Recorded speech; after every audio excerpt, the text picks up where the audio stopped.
Značka Renault Trucks ešte minulý rok oznámila novinky pre modelové rady T, C a K. A práve na tú pomyselnú vlajkovú loď, teda nové T, konkrétne v našom prípade vysokú kabínu, sa pozrieme a povieme si o všetkých tých novinkách a čo sa zmenilo. Pohodlne sa usaďte, bude to jazda. Vítajte!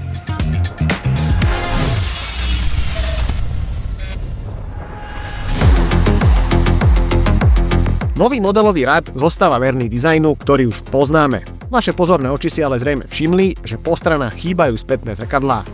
Pre obe verzie T, teda T aj T High, sa už kamery dodávajú ako štandard.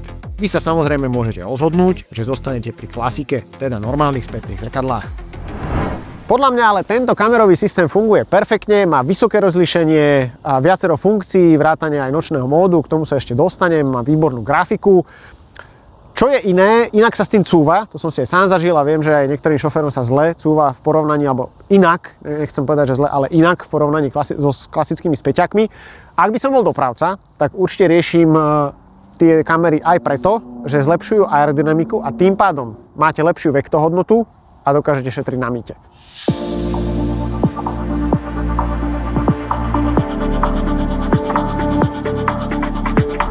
Renault Trucks uvádza pri novej generácii 3% úsporu paliva v porovnaní s predchádzajúcou generáciou.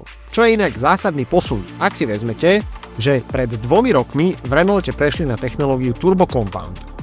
Už vtedy sa hovorilo o medzigeneračnej úspore 10%, teraz to okresali o ďalšie 3%. Je dobré si povedať, ako k týmto číslam vo fabrike prišli a optimalizovali celé pohonné ústrojenstvo, teda ak by som mal byť konkrétny, tak motor, prevodovku aj nápravy. A ako štandard máte na týchto nových autách pneumatiky kategórie A+. Spomínal som kamery. Tie sú umiestnené v sklopných krídlach a obraz sa prenáša na 2 displeje v interiéri. Kým pre T, T High a elektrické T sú štandardom, do radov C, K a ETC si ich viete pridať ako opciu. Okrem spomínaného nočného režimu majú šošovky aj automatické vyhrievanie, aby sa na nich v zime netvorila námraza a vďaka výborne zvládnutej aerodynamike sa vám nešpinia ani v zlom počasí.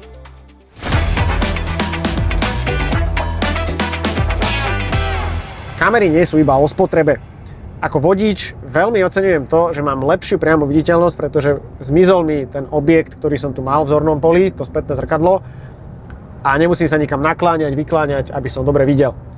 Ďalšiu vec, ktorú výborne vyriešili, je, že priamo predo mnou je menší 12-palcový displej a väčší mám na protiľahlej strane napravo 15-palcový, tým pádom ma to nič neosvecuje, ani nemám nejaký pocit, že mám blízko seba veľký objekt a zase na tom druhom, na tom väčšom všetko pekne vidím.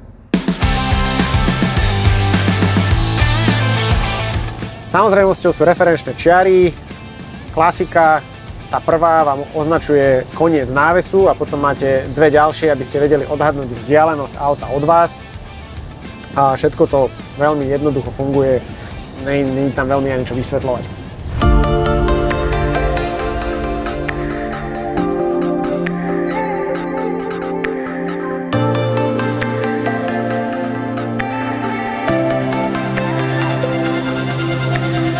Jednoduché ovládanie digitálnych spätných zrkadiel je o to dôležitejšie, že si ho dokážete rýchlo osvojiť.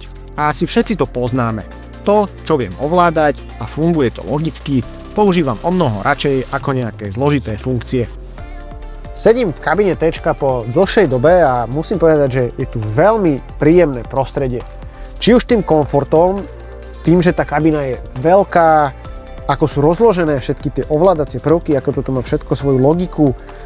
A ďalšia vec, čo si pamätám, že mnohým šoférom bol to pre nich taký trň v oku a oprávnene, že v Renaultoch nebolo úplne ideálne to nastavenie volantu, to je už dnes dávna minulosť, pretože ten volant si prispôsobíte presne ako potrebujete.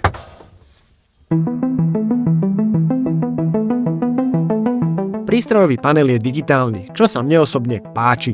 Je to modernejšie, aj keď je pravda, že ponúka viac informácií a preto zoznámenie sa s ním a navnímanie toho, čo kde je a ako sa k tomu dostanete, chvíľku trvá.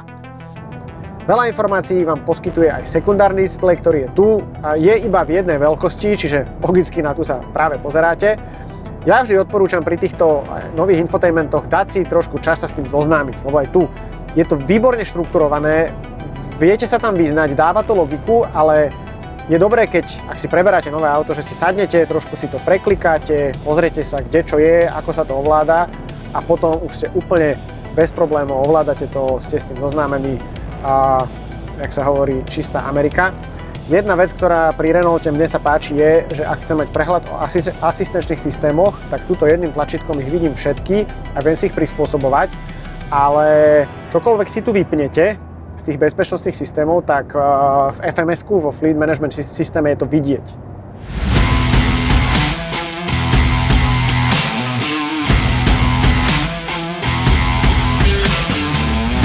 Pre diaľkové trasy Renault Trax predstavil optimalizovanú verziu s nízkou spotrebou paliva s názvom Renault Trax T Smart Racer.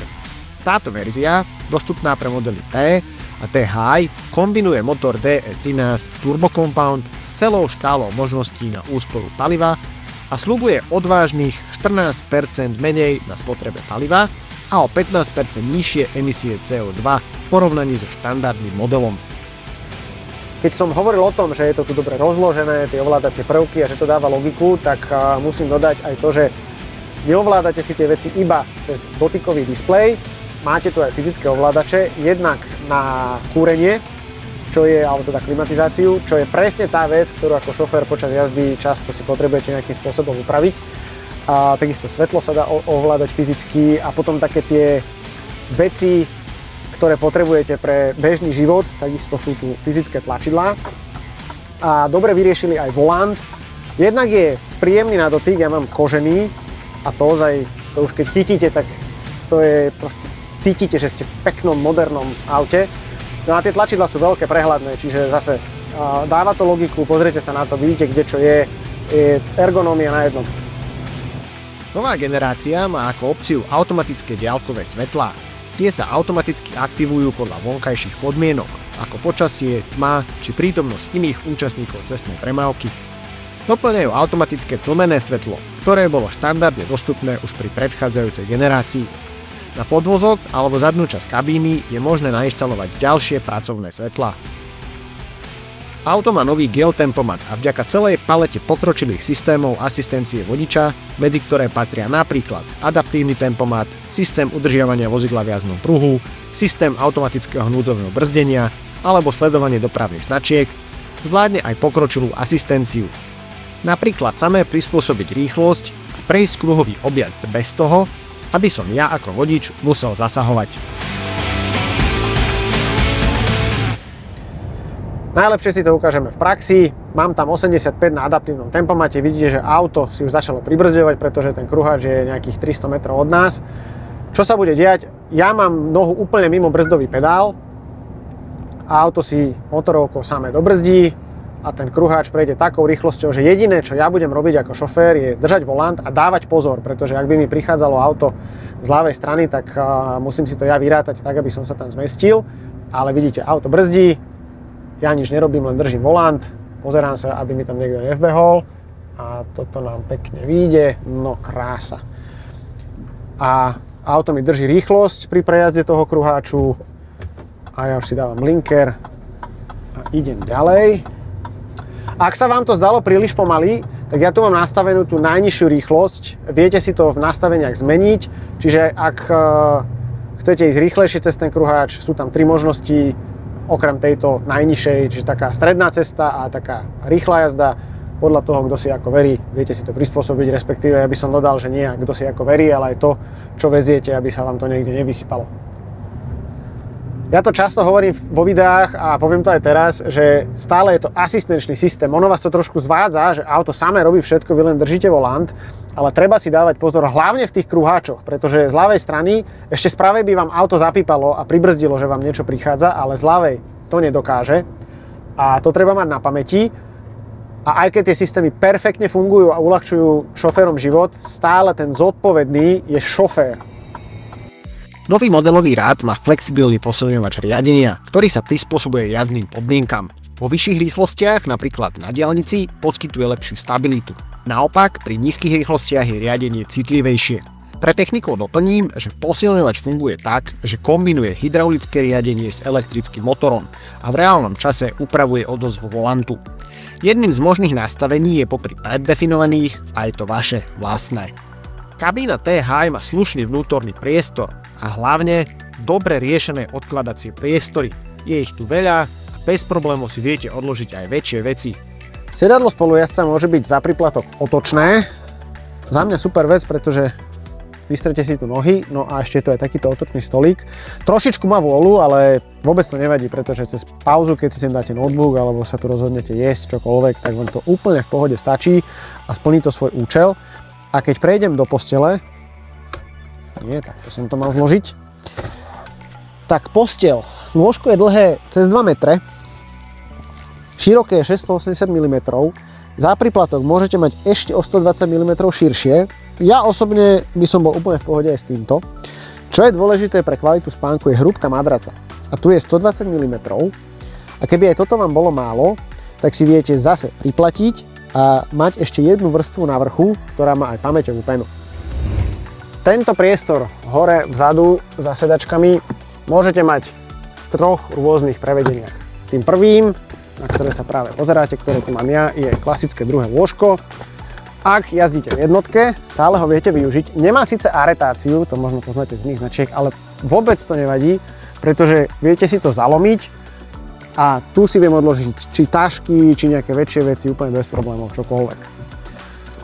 Kým to budem skladať, tak vám poviem o druhej možnosti a tou, keby to nebola posteľ, sú klasické takéto skrínky. No a treťou možnosťou je to, že si sem nedáte vôbec nič a tým pádom sa vám ako keby zväčší tá kabína.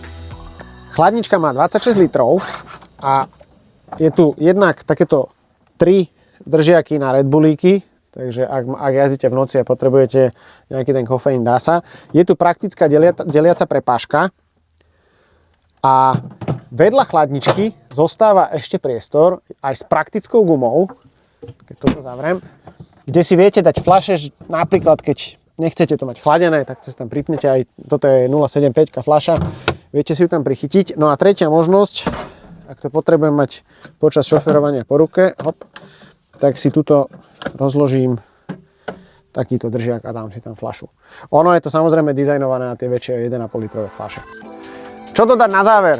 Popri tom, ako vám budem hovoriť, že nás potešíte svojim lajkom a odberom, tak vám ešte ukážem, ako sa dostanete k umývaniu čelného skla. Takto jednoducho a s mojimi vyše 180 cm. Krásny záber. No a ak by ste ma chceli častejšie vidieť v týchto pózach pri akože umývaní čelného skla, tak ten like a odber poteší a my vám budeme prinášať viac takýchto videí. Držte sa, jazdite kolesami dolu. Čaute.